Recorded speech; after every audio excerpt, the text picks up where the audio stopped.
there was an election yesterday. Maybe you forgot about it, and apparently so did some Republicans, because Democrats got almost everything they wanted. But yeah, Democrats were the big winners last night, which means all those human sacrifices were worth it.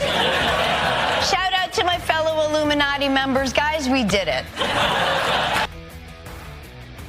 Well, she doesn't get the irony there, does she? That's Paris Hilton sitting in last night on the Comedy Central show that no one watches anymore. With the human sacrifices, she doesn't realize how close that is to the truth, since the races were largely about abortion. No sense of irony, these people. Not very bright. Intelligence in her family, apparently a recessive gene. Extraordinary. Now, let me share with you, and I've got much more to get back to. I don't know if I have enough time for everything, but a breaking story yesterday. The first I saw was on X, an X post by Noah Pollock, an intelligent man. Noah Pollock, important expose by Honest Reporting. Photographers, plural, working for AP, the Associated Press, CNN, the New York Times, and Reuters, the Reuters news agency, were embedded with Hamas terrorists on October 7th and accompanied the terrorist group to Israel. They knew the attack was coming and participated in the attack. Now, that was a striking ex-post yesterday. I've got to say, it was really something. Important expose by Honest Reporting. And the Associated Press, CNN, the New York Times, Reuters news agency use photographers. They're freelance photographers that operate in the Middle East. And the photographers that they use were in on it with the Hamas terrorists on the attack on Israel, the most deadly attack on the Jewish people since the end of World War II, since the Holocaust was brought to a halt. And they accompanied the terrorist groups in. Now, here's the thing. We haven't seen the photos or the videos. We haven't seen what they have seen because they're not news photographers, they're jihadis. You may recall also that the Associated Press at one point shared a building. Their office space was in the building where Hamas had their headquarters. But pay no attention to any of that. That's pretty extraordinary stuff, I've got to say. Now, as Noah Pollock pointed out in his ex-posts, I doubt the story here is that these guys called up their editors and said, "Hey, boss, I'm going to join the big Hamas terrorist attack tomorrow." The story really is that Western news organizations employ Hamas supporters as a matter of routine, and they know it, and they don't care. Noah Pollock is on point on that one. That's what's going on here. And where are the photos and the videos that these photographers made? CNN obviously wants videographers for video, since they're television. The New York Times, the Associated Press, still photos, but there's a bit of a mix and match going on there, technology being what it is. And then after the story broke, CNN didn't deny that they've been employing jihadis. The New York Times didn't deny it. The Associated Press, the New York Times, none of them. Reuters, they didn't deny it. CNN's statement on their freelancer who embedded with Hamas during the October 7th massacre of Israeli civilians, they said, CNN said, "We are aware of the article and photo concerning Hassan Eslaya, a freelance photojournalist who has worked with a number of international and Israeli outlets." This is, oh, sure. Are there any Israeli outlets that have come forward? Said this? While we have not at this time found reason to doubt the journalistic accuracy of the work he has done for us, we have decided to suspend all ties with him. Racists, Islamophobes. There should be protests at the CNN office today, I think. So Ian Miles Chong also on the case, how many of these news agencies were complicit. And honestly, when you're employing these people, there should be a vetting process, I think, don't you think? And there's also a photograph that has emerged now of another of the photographers, Hassan Eslaya, an AP and CNN photographer and videographer. And here's a picture of him with the Hamas leader, one of the Hamas leaders, Yahya Sinwar. And Sinwar is kissing him on the cheek, and they're smiling and having a nice time. And there are guys that look like gunmen behind them. And, you know, they're hiring the bad guys. These are corrupt news organizations. They're not serious news organizations. Now, with that and CNN headlines, National Review has the story as well. CNN cut ties with freelancer after photo emerges of him sharing a kiss with Hamas leader. With the Hamas leader, because they got leaders in Hamas, and CNN has their guys making out with them here. American men don't kiss like men in lots of other parts of the world, the Middle East, Eastern Europe, a lot of places where men, it's not a sexual thing. They're just, Italians, you know, it's just an affectionate thing. But we don't do a lot of that here. We prefer the handshake. Call us old-fashioned. Of course, the kissing is old-fashioned, too. In Eastern Europe, like Serbia, it's 3 kisses. One side of the cheek, other side of the cheek, other side of the cheek. It's perfectly normal when it's perfectly normal. But National Review has the story, CNN cutting ties. This is kind of an amazing story because it is revealing, you see. It's very revealing on all kinds of levels. Now, there was, I don't know if you pulled any audio from this brawl in Los Angeles, but in Los Angeles, there is an Israeli actress, American Hollywood actress, Gal Gadot. She's a very attractive woman. Gal Gadot's screening of Hamas terror attack film ends in mass brawls. This is Los Angeles, California now. And she rented out a space and said, we're going to show the videos and the pictures that the media won't show of the decapitations and apparently there are videos of like men being beaten to the ground, and the Hamas people take sledgehammers and smash their faces when they're flat on the ground, right? And then the rapes and everything else. And these CNN, AP, New York Times photographers were there for all of it, but they just did it for Hamas. So it's for their Christmas albums. I know they don't have Christmas albums. Gal Gadot's screening of Hamas terror attack film ends in mass brawls between pro-Israel and pro-Palestinian protesters. A lot of pro in there. Israeli actress Gal Gadot's controversial screening of footage from the October 7th slaughter by Hamas terrorists sparked multiple wild fights in Los Angeles late Wednesday. That's last night. Police officers were already out in force around the ironically named Museum of Tolerance for the Wonder Woman actress screening of Bearing Witness to the October 7th Massacre, which uses Israeli Defense Forces footage. Even so, wild videos posted online showed people waving Israeli flags, brawling in the streets with pro-Palestinian protesters. We've imported the Middle East chaos to the United States of America because Democrats, people were kicking and punching one another. Police formed a skirmish line in an effort to control the unruly crowd and ultimately used pepper spray, according to ABC 7 in Los Angeles. And it was wild, it was violent, it was crazy. People were being beaten all over the place. Who has a gun? Who has a gun? Someone has a gun? No, the cop has a gun. Who has a gun? Someone has a gun? The cop has a gun. Well, that's good, because the cops are supposed to have guns. Several people were seen being detained by the police late Wednesday night, though it remains unclear whether anybody was actually arrested or faced charges. Now, we don't enforce laws in the United States anymore. Los Angeles Mayor, radical left-wing extremist Karen Bass, decried the violence in the aftermath. Naturally, she did.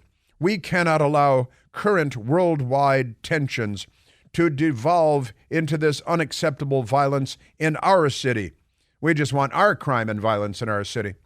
No, but the left has imported this, and they're fanning the flames of this.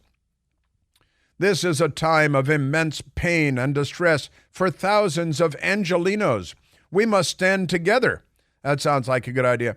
But then you got all this craziness, and you got these, the problem obviously is not the pro-Israel people. The problem is the jihadis, which the Democrats want more and more of, because they're not on our side. How many times do I have to say it? I've been saying for years and years, they are not on our side. Now, this is an extraordinary story that the New York Post has, and the Washington Post and the New York Times don't care about because they're filthy corrupt. Hamas leaders worth staggering $11 billion revel in luxury while Gaza's people suffer. Well, sure, that's the whole point of being rich, isn't it? Really, really rich. Where do you think they get this money? You think they're big businessmen? They have telecommunications businesses or something? No, they're stealing all the international aid money, stealing it all, and then getting all their people killed and flying private. Here are pictures of them on private jets. While their people languish in poverty and are treated as human shields, the leaders of Hamas live billionaire lifestyles. Where's Robin Leach when you need him? Lifestyles of the rich and famous jihadis. The terror group's 3 top leaders alone are worth a staggering total of $11 billion and enjoy a life of luxury in the sanctuary of the Emirate of Qatar. How are we supposed to pronounce that now? Oh, yeah, Kyiv. That's right, now I remember. The Emirate has long welcomed the leaders of the terror group and installed them in luxury hotels and villas at the same time. A host of vast American military presence is also there. So the $11 billion for these animals, and here they are. Here they are working out in the gym, and nice-looking gym, and flying private, and doing all kinds of really fancy things because they're worth $11 billion. Come on. You can live a pretty good lifestyle. Just split that 3 ways. That's still pretty good. I'd rather split it 2 ways. Just kidding. $1 billion would be plenty, I think, for me. But I'm a simple man of simple needs. Now, that's a pretty extraordinary story all by itself, the $11 billion story. And in the meantime, here in the United States, we got the violence in Los Angeles because Gal Gadot was showing videos of what the Hamas terrorists did to civilians. And in New York, hundreds of New Yorkers have come forward to back a pro-Israel New York City coffee shop as baristas quit. The owner's mom and volunteers keep the doors open at Cafe Arone as resignations of staff have left them incapable of keeping the business open. Apparently, 6 of their employees have quit because they call themselves liberals, and they work at this coffee shop run by an Israeli.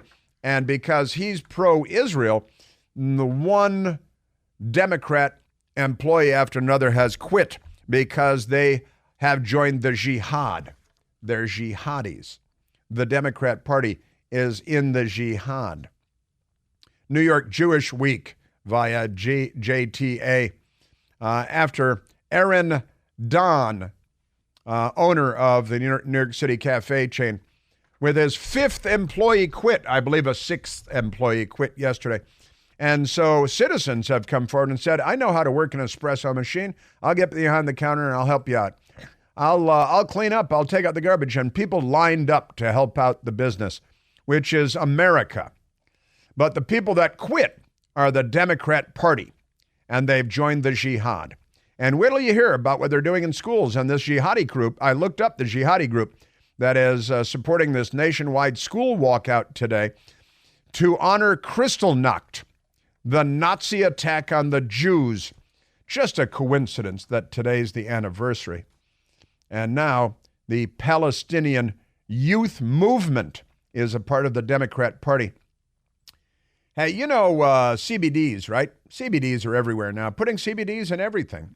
Well, my friends at Generic CBD have infused CBDs into their #1 best-selling, deep-penetrating muscle and joint cream. And let me tell you, the stuff is amazing. Look at all the 5-star reviews on Al Gore's amazing internet. It melts right into your knees, your elbows, your shoulders, your back, especially those stiff hands, your fingers, your knuckles. It goes to work in a matter of seconds, and it's a fantastic moisturizer. Even my best girl says so. The company's called GenericCBD.com. You've heard me talk about them before. They sell premium CBD products for a whole lot less cash. And right now, you can try their muscle and joint cream for free. For free, I tell you. You pay $2.95 for shipping, but that's it. No subscription, no strings attached. They just want you to try it because they know you're going to love it. You're going to get more for yourself, for your mom, for people at work. Get your free sample at GenericCBD.com. GenericCBD.com. That's GenericCBD.com. These products and statements have not been evaluated by the FDA. These products are not intended to diagnose, treat, cure, or prevent any disease or illness.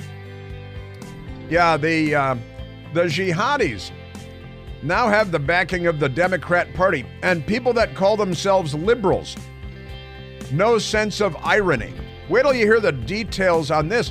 And maybe your kids are walking out at school today because the Democrats and the jihadis have joined forces. Hey!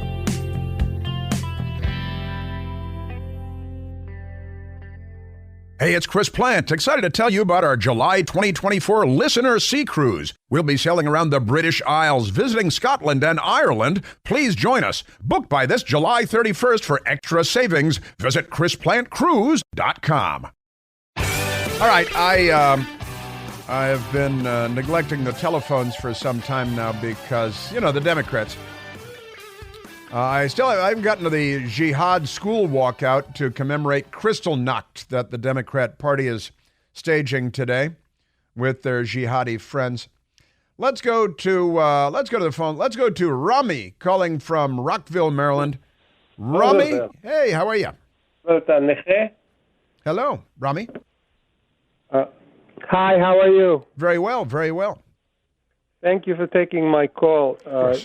You're a warrior for justice, loving kindness, and freedom. I wanted to comment that the Christian community and the peace and freedom-loving Americans need to wake up.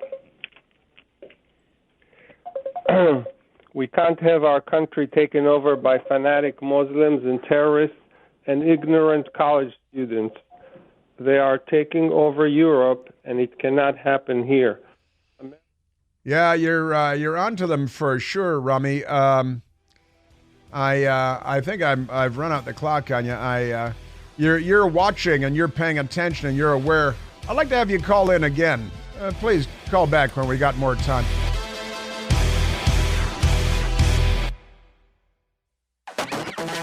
Now, Rami, I apologize. I should have managed the clock better. But perhaps Rami could call back in tomorrow. I'd like to talk to Rami. I think Rami has a lot to say, a lot to contribute. Rami is a man who's paying attention. And we need more men who are paying attention and women who are paying attention. These are very corrupt times. And what Rami was warning us about there is what's happening in our country and what's happening in Western Europe. And he's talking about the jihad. By the way, Joe Biden yesterday bombed or ordered the bombing of Syria, of locations in Syria, hitting a weapons depot. He wants to make sure no one gets hurt. But he's bombing Syria. I don't know, Barack Obama famously bombed, or maybe not so famously, bombed 8 different countries while he was president, Mr. Nobel Peace Prize. That is a greater number of countries than any U.S. president has bombed since World War II came to an end. And he's got a Nobel Peace Prize at home. Irony, no sense of irony. U.S. hits weapons depot in Syria after Iran proxies down drone off of Yemen. U.S. warplanes struck a weapons storage facility used by Iran and its proxies in eastern Syria shortly after a Tehran-backed Houthi group in Yemen shot down an American MQ-9 Reaper drone. Now, Reaper drone is not one of these things your kids has. It's like 60 feet across. It's, $40 million. And they shot it down. I didn't know they had electricity in Yemen. Is that a recent development? Because you got to charge these surface-to-air missiles, In a statement, Secretary of Defense Lloyd Austin, unusually unimpressive for a former general, said the strike was in response to more than 36 attacks on American military sites across Iraq and Syria since October 17th. Now, Joe Biden ordered a strike, but it was not a deterrent strike. It was a limp noodle strike. It was a limp-wristed strike. It wouldn't impress anybody, and that's our president because he's a nitwit. Now here in the United States, we've got they arrested somebody in Michigan yesterday too for the murder of a Jewish woman activist named Samantha Wall. Suspect in slaying of Jewish community leader Samantha Wall is in custody, Detroit police announced. Now, there was a 69-year-old Jewish man that was murdered in California the other day.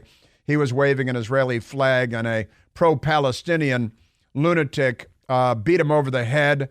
The 69-year-old man, Jewish man, Israeli flag, went down, slammed his head on the sidewalk, went to the hospital, died the next day from the brain contusion. The coroner there determined that it was a homicide. They're considering a hate crime because that'll make it better. And in Michigan, 40-year-old Samantha Wall was stabbed to death outside of her home in Detroit, the Lafayette Park neighborhood of Detroit. And they've arrested somebody now, but they haven't named the suspect. Why have they not named the suspect, do you think? She was the president of her synagogue, found fatally stabbed outside of her home, 40 years old. President of the Isaac Agri downtown synagogue. And Detroit police on the case. They've got an arrest, but they're not going to tell us the name of the person because that might lead to Islamophobia. What do you think? So we've got the murder of the Jewish woman by someone they won't name, even though he's in custody. The murder of the Jewish man in California. Do we know the name of the person that, because I think there's been an arrest in that case also. But the news media doesn't like these stories because the Biden administration told them that the biggest problem we have is, white supremacy, of course, and Islamophobia. That's the big threat in the United States of America. And the 69-year-old man in California, Ventura County, Paul Kessler, he's supporting out there their protests. He's supporting Israel. And as an elderly Jewish man dies after altercation. I mocked NBC fake news yesterday for their ridiculous headlines and their ridiculous reporting. And they know who did this. There are videos of it and everything, and there were crowds of people there. And the police spoke to him at the time, the man that hit him over the head, and he died. And they've declared it a homicide and possibly a hate crime. And so I think that there ought to be an arrest. That's for sure.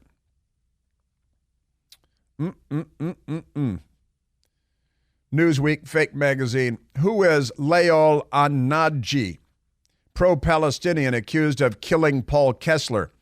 L-O-A-Y. Loe Al-Nadji. Al-Nadji is the name of the man that hit the 69-year-old Jewish man over the head. who went down and died from his injuries. And in Detroit, they won't tell us the name of the person they've arrested because it might lead to Islamophobia. And that's, of course, the irrational fear of Islam, something like that. Just amazing. So the violence at Gal Gadot event in Los Angeles, the murder of the Jewish man with the Israeli flag in Ventura County, just north of Los Angeles, the coffee shop in New York where all the employees who self-describe as white liberals quit their jobs because the Jew owns the place. Today is, the arrest in Detroit of the murder of the president of her synagogue, Samantha Wall. Today is the 85th anniversary of the Nazi attack on the Jews in Germany, Nazi Germany, November 9th and November 10th of 1938. That's 85 years ago today. And the targets were the Jews, and everything old is new again. Those who do not know history are doomed to repeat it. There are all kinds of great sayings about this. And today is the big national school walkout being orchestrated by Palestinian Youth Movement. Now, this is pretty amazing stuff. The chancellor of the New York City schools warns staff in New York City that the day before the planned walkout at 100 plus New York City high schools and school communities, there's that word communities again, all employees should ensure that expressions of their personal and political views are kept separate from their New York City public school job. School leaders, teachers, and other school staff should not express their personal views about political matters during the school day, while on school grounds or while working at school events. And it is crucial that they set aside their personal views during class discussions about current events. That's the warning that has been put out. Now, New York City schools brace for student and staff walkout over war in Gaza on the anniversary of Kristallnacht. This is pretty extraordinary stuff right here. In advance of the planned student and staff walkout at some New York City schools on Thursday to call for a ceasefire in Gaza, which is what Hamas is calling for, and Democrats on Capitol Hill and the Jihad Squad, School Chancellor David Banks warned students about violating Education Department rules on political speech. Now, here's the thing. I went and I was like, really, who's behind this anti-Semite, this genocidal effort here?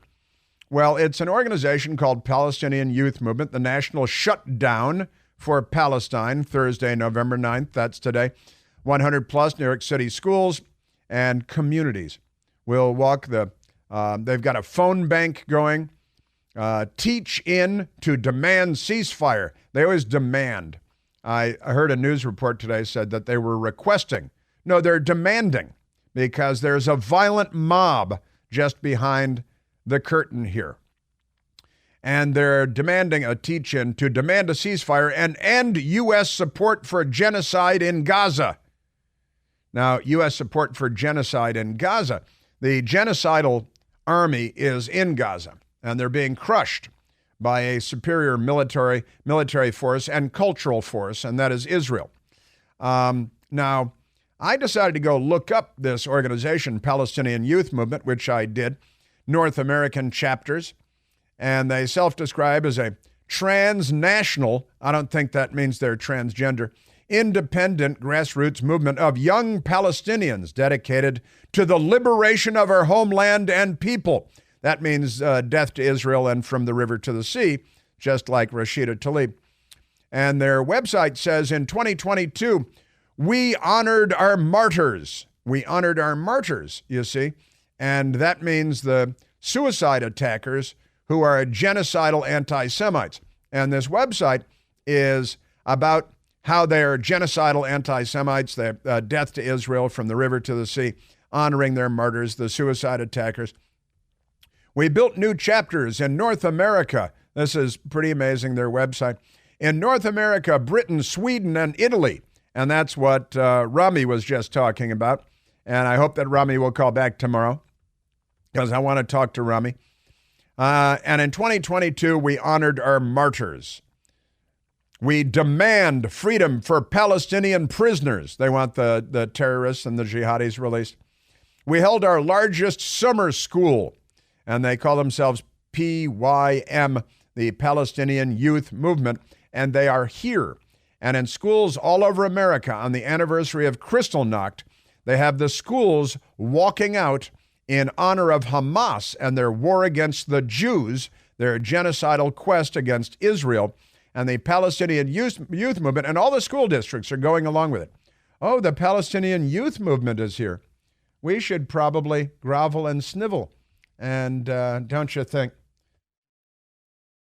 Also, the newsroom has audio of Alexandria City, like high school kids chanting from the river.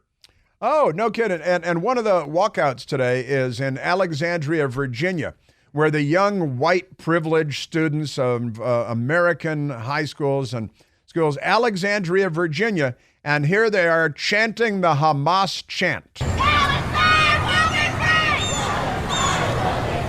From the river to the sea! Palestine will be free! Palestine will be free from the river to the sea. And they've got a young white girl who is self-described liberal.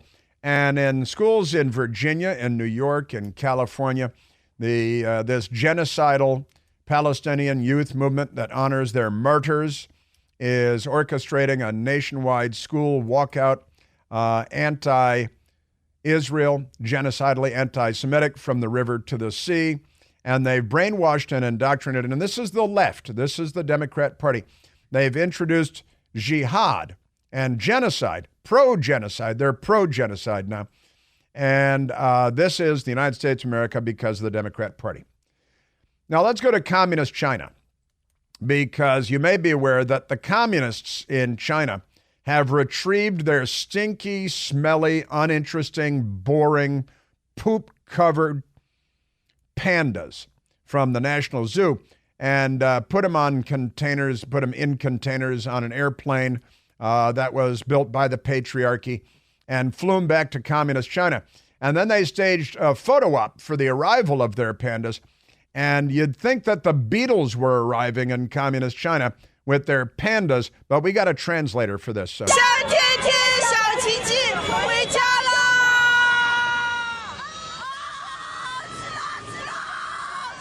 是啦！啊，没小天天，小奇迹。 They're very excited. Very, very excited. The pandas have returned. The thing is, what they're shouting out there is recipes, their favorite recipes for panda stir fry and panda soup, and they're going to eat them. They're going to eat the pandas. The pandas are going to be eaten.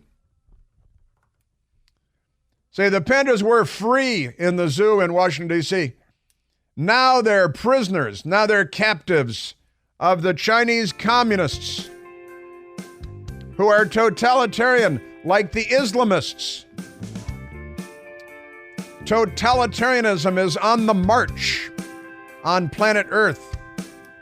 And the Hamas youth movement is on the march in the United States of America, and the Democratic Party is behind this cultural genocide.